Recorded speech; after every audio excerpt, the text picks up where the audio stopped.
আজ আমি আপনাদের সাথে শেয়ার করছি মাত্র 1 কাপ ময়দা দিয়ে চটজলদি সকালে হেলদি ব্রেকফাস্টের একটি সহজ রেসিপি, যেটা খুব সহজে অনেকগুলো সবজি আর ডিম দিয়ে চটজলদি বানিয়ে নিতে পারবেন আর খেতে হবে অনেক বেশি মজার। নমস্কার, আমি জ্যোতি বিশ্বাস আবারও স্বাগত জানাচ্ছি আরও একটি নতুন রেসিপি দেখার জন্য। আশা করছি সবাই অনেক ভালো আছেন। রেসিপিটি ভালো লাগলে বাড়িতে অবশ্যই একবার ট্রাই করুন আর কেমন হয়েছে আমাকে কমেন্ট করে জানাতে একদমই ভুলবেন না। তো কথা না বাড়িয়ে চলুন রেসিপিটি শুরু করা যাক।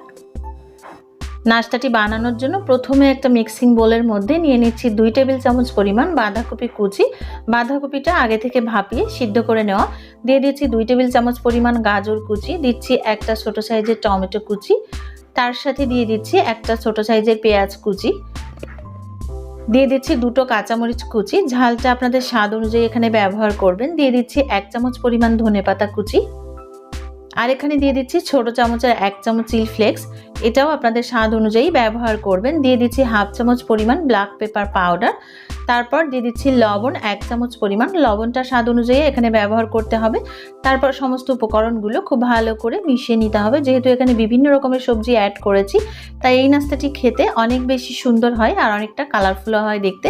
আর এই মিশ্রণের সাথে দিয়ে দিচ্ছি একটা ডিম। আমি ডিমটাকে সমস্ত সবজির সাথে খুব ভালো করে মিশিয়ে নিচ্ছি। তবে আপনারা চাইলে একটা ডিমের পরিবর্তে এখানে 2টো ডিমও ব্যবহার করতে পারেন। তো আমি একটা ডিম দিয়ে দিচ্ছি আর তারপরের মধ্যে দিয়ে দিচ্ছি 1 কাপ ময়দা।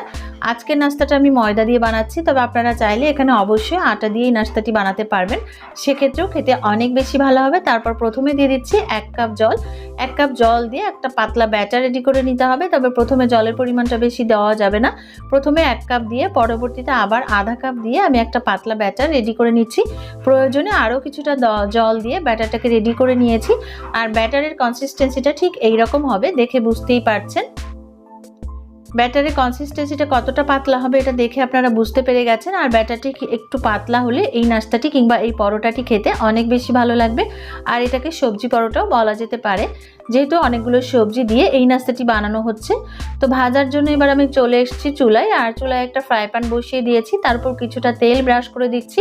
এখানে খুব বেশি পরিমাণে তেল দেওয়ার কোনো দরকার নেই, অল্প তেলেই এই পরোটাটা ভেজে নেওয়া যাবে। তারপর ব্যাটারটা দিয়ে 1 চামচ ব্যাটার দিয়ে এটাকে ভালো করে চারপাশে ছড়িয়ে দিতে হবে। যেহেতু আমি একটা ছোট ফ্রাই প্যান নিয়েছি, তাই একটা ফ্রাই প্যানের মাপে করে সবগুলো পরোটা রেডি করে নেওয়া যাবে। এতে করে সবগুলো পরোটার সাইজ একই রকম হবে। তারপরে ওপরের অংশটা ড্রাই হয়ে গেলে এটাকে উল্টে দিয়ে কিছুটা তেল ওপরে এবং নিচে ব্রাশ করে দিতে হবে। তবে খুব বেশি পরিমাণে তেল এখানে দেওয়ার কোনো দরকার নেই। তেলটা ব্রাশ করে দেওয়ার পরে এটাকে উল্টে পাল্টে 2 থেকে 3 মিনিট সময় নিয়ে ভেজে নিতে হবে। আর ভাজার সময় স্প্যাচুলা দিয়ে একটু চেপে চেপে ধরতে হবে, এতে করে পরোটাটা খুব সুন্দরভাবে ফুলবে। পরোটাটা উল্টে দেওয়ার পর অপর পাশও আবারও কিছুটা তেল ব্রাশ করে দিতে হবে। আর তারপর এইভাবে একটু চেপে চেপে ধরতে হবে, এতে করে পরোটাটা খুব সুন্দরভাবে ফুলবে আর পরোটাটা সুন্দরভাবে ভাজাও হয়ে যাবে। আর এতে করে কিন্তু সবজির কালারটাও একেবারে ঠিক থাকবে। আর ভাজার সময় চুলার আঁচটা মিডিয়াম টু লো এর মাঝামাঝি রেখে ভাজবেন, এতে করে সবজির কালারটা কিন্তু অনেক সুন্দর থাকবে। তো একই রকম ভাবে পরোটাটা ভেজে তুলে নিতে হবে। আমি সবগুলো পরোটা ভেজে তুলে নিয়েছি। আর কতটা চমৎকার হয়েছে দেখে বুঝতেই পারছেন। এটা কিন্তু অনেকটা সফট, যেহেতু এখানে অনেকগুলো সবজির ব্যবহার আছে, অনেকটা ডিম ব্যবহার আছে। আর এটা কিন্তু অনেকটা হেলদিও, চাইলে বাচ্চাদের টিফিনে খুব সহজে দিতে পারেন। আর সকালের নাস্তায় খুব সহজেই এটা আপনারা খেতে পারবেন। আলাদা করে রুটি, সবজি কিংবা মাংসের কোনো প্রয়োজন পড়বে না, শুধুমাত্র সস দিয়েও এটা খেতে পারবেন আর এমনিতেও খেতে পারবেন। রেসিপিটি যদি ভালো লাগে তাহলে বাড়িতে অবশ্যই একবার ট্রাই করবেন আর কেমন হয়েছে আমাকে কমেন্ট করে জানাতে একদমই ভুলবেন না। এরকম আরও সহজ ও সুন্দর সুন্দর রেসিপি পাওয়ার জন্য সাবস্ক্রাইব করে পাশে থাকা বেল বাটনটি অন করুন, যাতে করে পরবর্তী ভিডিও নোটিফিকেশন আপনার কাছে পৌঁছে যায়। কারণ আপনাদের লাইক, কমেন্ট, শেয়ার, সাবস্ক্রাইব আমাকে অনেক বেশি আনন্দিত করে। আগামী পর্বে কথা হবে আরও একটি সহজ ও সুন্দর রেসিপি নিয়ে। সে পর্যন্ত সবাই খুব ভালো থাকুন, সুস্থ থাকুন। পুরো ভিডিওটি দেখার জন্য অসংখ্য অসংখ্য ধন্যবাদ।